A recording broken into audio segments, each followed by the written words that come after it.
The government says it is taking £45 off your electricity bill, a 6-month policy. But the real expected saving across that period is closer to £25 for the average household. Because £45 is an estimate based a year's worth of electricity priced at the cap, just electricity. If your home uses gas for most of your home's power, this VAT cut practically does nothing. So yes, this is help. But £25 across an entire winter is not a cost of living rescue. It is roughly £4 a month. That is a couple of basic meals. And I mean very basic meals, like tinned cans. Is it going to transform each person's life? Not really. On his second day as Prime Minister, Andy Burnham announced that VAT on domestic electricity would fall from 5% to 0 from the 1st of October until the end of March. There is a sensible case for doing it. People are being squeezed. Energy is essential. Removing a tax is better than leaving it there. It is quick to understand, suppliers can apply it across standard and fixed tariffs, and households will pay less than they otherwise would have done. A universal cut for everyone. The government is also right to focus on the cost of living immediately. People do not need another year of reviews and speeches while their bills keep rising. But urgency on a massively staged announcement does not turn a small measure into something meaningful.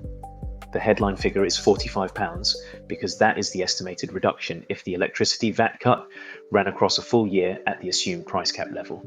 It's also not a full year policy. It runs for 6 months, covering the higher usage autumn and winter period. The Institute for Fiscal Studies estimates that this gives the average household around £25 in total. That is the first problem with the announcement. The number of £45 is doing more work than the actual policy itself. The second problem is what the cut leaves untouched. It applies only to electricity. VAT remains on domestic gas. For an all-electric home, that may be reasonably noticeable. That's if you max out your electrical usage. For somebody charging an electric car, using electric heating or running medical equipment, the cash saving may also be larger. But millions of homes still use gas for heating and hot water.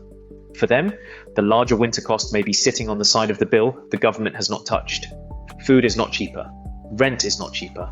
Council tax is not cheaper. Train fares, mortgages and insurance are not cheaper. This measure removes one small layer from one essential bill. And barely at that. That is why calling it meaningless would be wrong. But presenting it as serious breathing space stretches the phrase until it barely means anything. But something is still hiding in between the lines. This is for October. That's several months away. The final bill will still rise, especially with what is happening in the world. Removing 5% VAT cuts the electricity amount by about 4.8% because the tax is already included in the price, but the underlying unit rate and standing charge can still move. Ofgem's dual fuel price cap rose by 13% in July.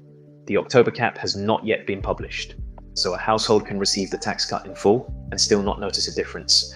The cut makes the bill lower than it otherwise would have been, but you'll never know what would have been before the cut anyway. It's not an argument against the tax cut. I support it fully. But it's an argument that pretending the tax cut the media makes it out to be is life-changing breaking news. Come November, nobody will really feel the change. There's also a problem with funding this cut. The government says the 6-month measure will cost around £850 million and will be funded by cancelling the digital ID programme, which had been expected to cost £1.8 billion over 3 years. That sounds neat. Cancel one programme, lots of cash remaining to spend elsewhere. Except the digital ID money was not sitting in a ring-fenced account waiting to be spent. The programme was supposed to be funded through savings found inside existing departmental budgets, and after cancelling it, the government has confirmed that it still intends to find that money from existing budgets through reprioritisation. It will simply use the money for this VAT cut instead. That means the cancellation changes what the departmental cuts pay for. It does not remove the need to make them. The government has announced the benefit.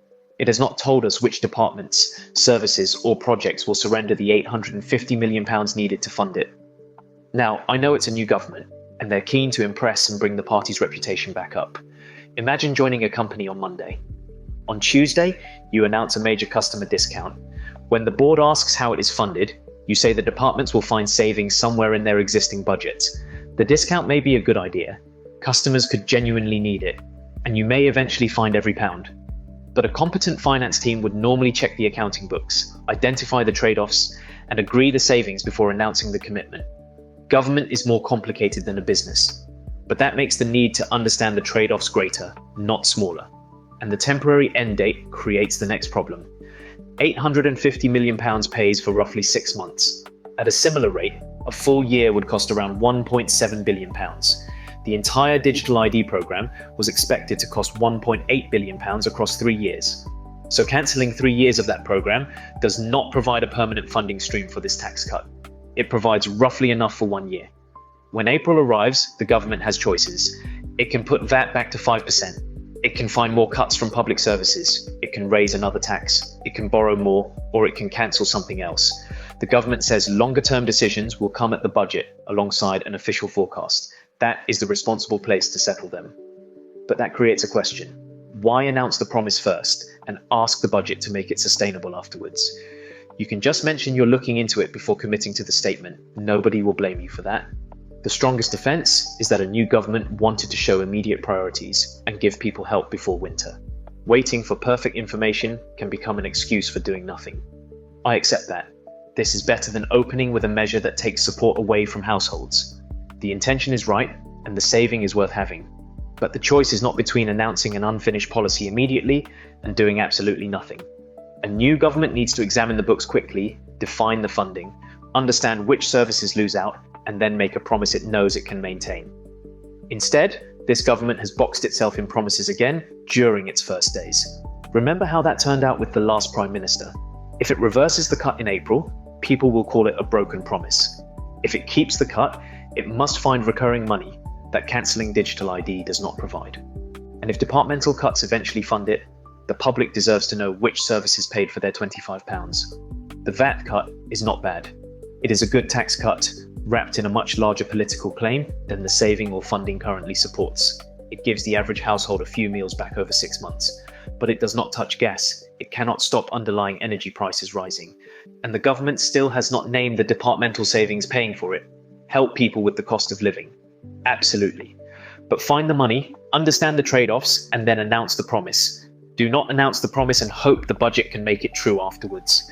The people's economy does not need another letdown.